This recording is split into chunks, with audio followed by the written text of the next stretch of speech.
President Sisi receives aid call from Pakistan's Prime Minister Shehbaz Sharif, who wishes Egypt continued progress.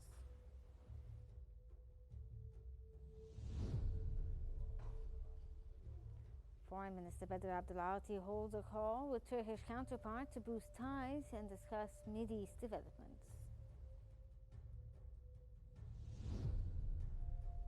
Rome to host Italy's largest ancient Egyptian artifacts exhibition in over 20 years this autumn.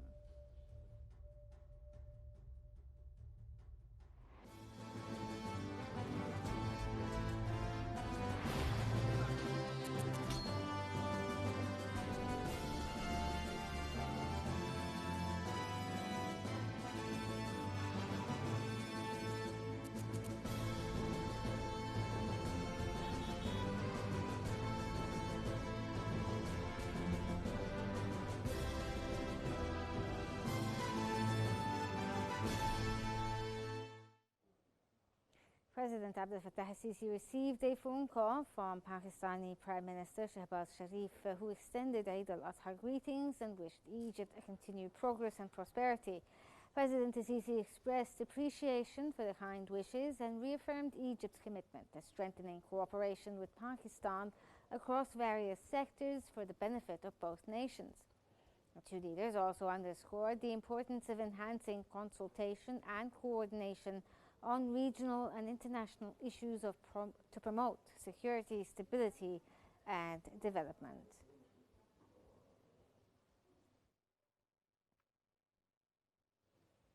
Egyptian Foreign and Immigration Minister Badr Abdulati has held a phone call with Turkish Foreign Minister Hakan Fidan as part of ongoing efforts to strengthen Egypt-Turkey relations and discuss developments in the Middle East. Minister Abdulati praised the progress in Egypt and Turkey relations and emphasized continued cooperation in economic and trade sectors. The ministers discussed the Gaza humanitarian crisis, with Abdulati updating Egypt on Egypt's efforts for a ceasefire, detainee release, and access to aid. They also exchanged views on Libya, reaffirming support for its unity and the urgent need for simultaneous presidential and parliamentary elections.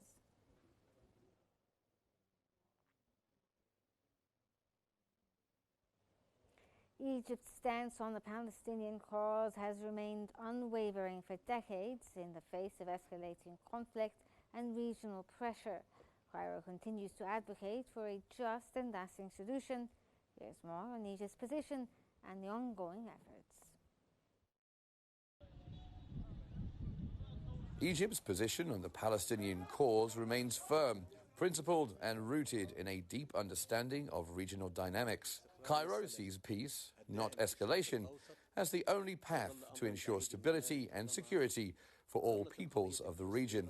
Over decades, Egypt has stood as the most consistent and honorable defender of Palestinian rights. From its support for the Palestinian people's historical demands to today's diplomatic efforts, Cairo reaffirms its long-standing role as guardian of the Central Arab cause.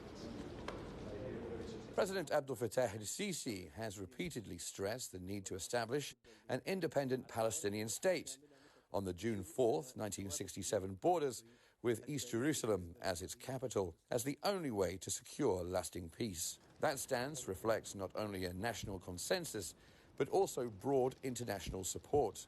Since the outbreak of the war on Gaza in October 2023, Egypt has intensified its contacts with all concerned parties, including the Palestinian leadership and international actors, to de-escalate the situation and push for a ceasefire. Cairo has firmly rejected any attempts to forcibly displace Palestinians under any pretext. Its position stands as a key guarantee against efforts to liquidate the Palestinian cause. Egypt played a critical role in delivering humanitarian aid to Gaza through the Rafah crossing, refusing to accept Israeli control and insisting on the return of Palestinian Authority oversight. It has also coordinated airdrops of vital supplies to hard-hit areas inside the Strip. Despite growing challenges from the Israeli government, Egypt continues to press forward with diplomatic efforts to halt the violence and ensure a just, lasting resolution. As President El-Sisi affirmed, Egypt will remain committed to a fair settlement that guarantees Palestinian rights and to protecting regional peace from the consequences of further escalation. Egypt's ambassador to Pretoria, Ahmed Sharif, has met with South Africa's Transport Minister, Barbara Creecy, to discuss enhancing bilateral cooperation in infrastructure and transport sectors. Minister Creecy outlined South Africa's plan to develop the transport sector, focusing on increasing private sector partnership and upgrading transport-related infrastructure. Ambassador Sharif praised South Africa's ambitious infrastructure development, highlighting Egypt's expertise in construction, port development, and opportunities for joint projects. The meeting also covered regional cooperation on major continental projects like the Cairo-Cape Town Road and the navigational link between Lake Victoria and the Mediterranean.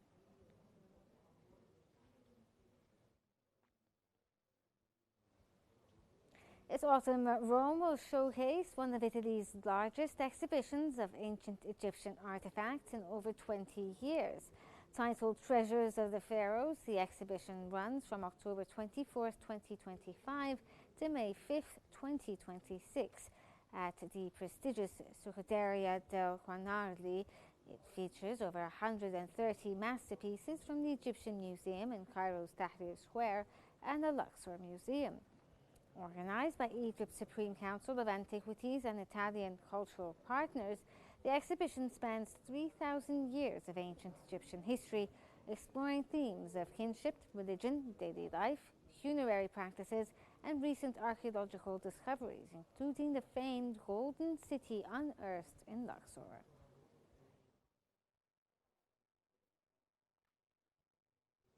Egyptair, the national carrier, has announced it will begin its airlift on Monday, June 9th, to return pilgrims to Egypt after completing the Hajj.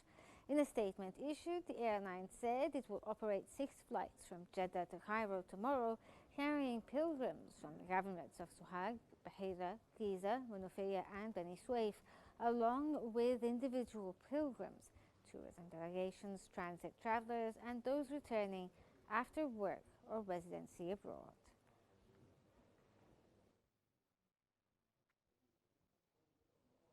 Egypt's public garden zoos in 5 governorates and aquarium grotto garden welcomed around 38,446 visitors during the first 2 days of Eid al-Adha.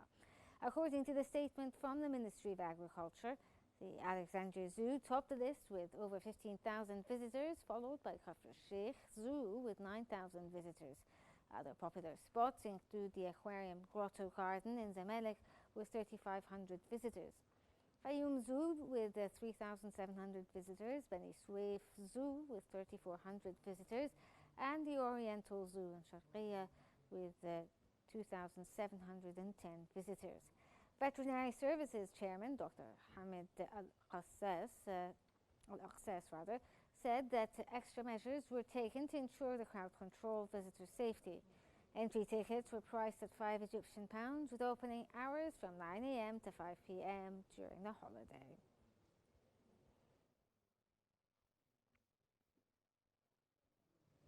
Secretary General of the Supreme Council of Antiquities, Dr. Mohammed Ismail Khalid, has recently visited Luxor to oversee the restoration of the southern chapels at the Temple of Amenhotep II in Karnak. The project is in collaboration with the Egyptian-French Center for Karnak Studies, successfully restored and reopened the site to visitors, revealing important religious inscriptions and vibrant wall paintings. Additionally, Khalid inspected ongoing excavations in several Luxor sites. The Egyptian mission uncovered wooden child coffins and ostraca at Al-Asayif, while Nega Abu Asaba, a massive mud brick wall dating to the 21st dynasty along a sandstone gate workshop, and bronze artifacts were discovered.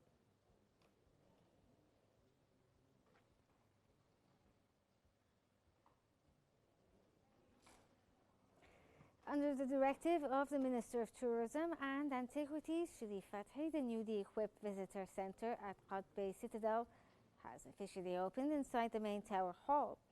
Developed in cooperation with the French Center for Alexandrian Studies, the center aims to enrich museum interpretation and deepen visitor understanding of Alexandria's rich historical heritage.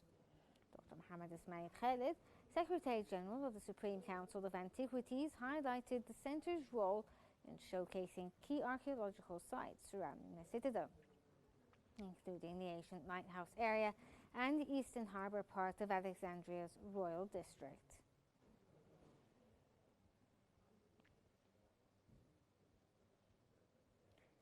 The Ministry of Health and Population has announced that 7,909,570 children have received hearing screening services since the launch of the presidential initiative for early detection and treatment of hearing impairment in newborns in September 2019. Dr. Hossein Abdelghaffar, spokesperson for the ministry, noted that the number of auditory referral hospitals and centers has increased from 30 to 34 nationwide, equipped with state-of-the-art medical devices to provide comprehensive hearing services. Out of those screened, 426,700 children were referred for a confirmatory test 1 week after the initial screening. Of those, 53,917 were sent to specialized referral centers for further evaluation, treatment, hearing aid fitting, or cochlear implant procedures as needed.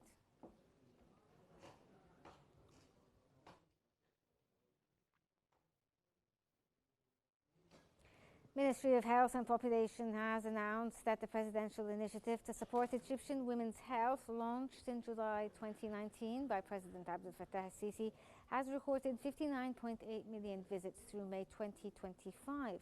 According to ministry spokesperson Dr. Hossein Abdelghaffar, the visits include 22.7 million first-time screenings, 24.4 million follow-up visits, and 12.7 million urgent or incidental checkups. The initiative, which targets women aged 18 and above, provides early detection for breast cancer and screening for non-communicable diseases such as diabetes, hypertension, and obesity.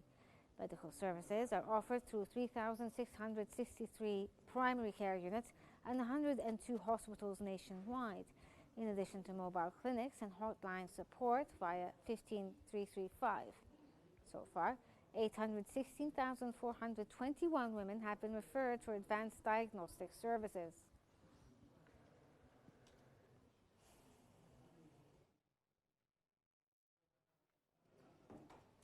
Finance Minister Ahmed Kushuk has announced that a comprehensive plan will be implemented in July to finance economic support initiatives targeting industrial and export sectors.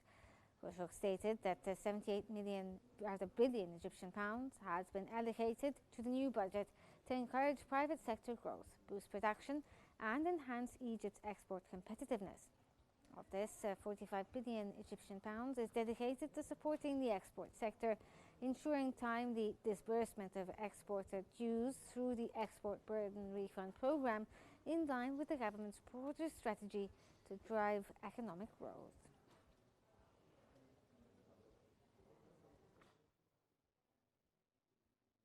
Al-Ahli will meet Mexico's Pachuca in a key friendly tomorrow, June 9th, at Lockhart Stadium in Miami.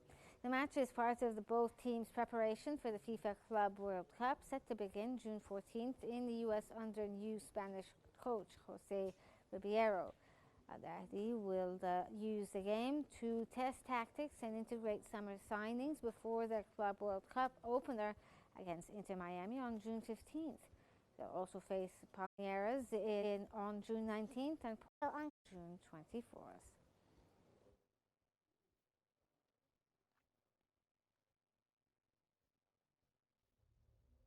That brings us to the end of our news bulletin. Here's what we've been covering.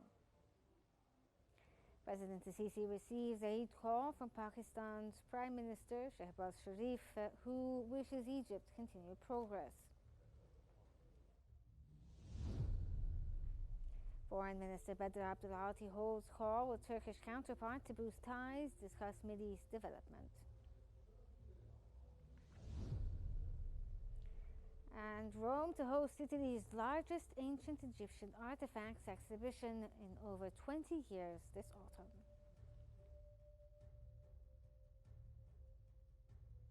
That's all for now. Remember to stay updated by following Qnews for the latest developments.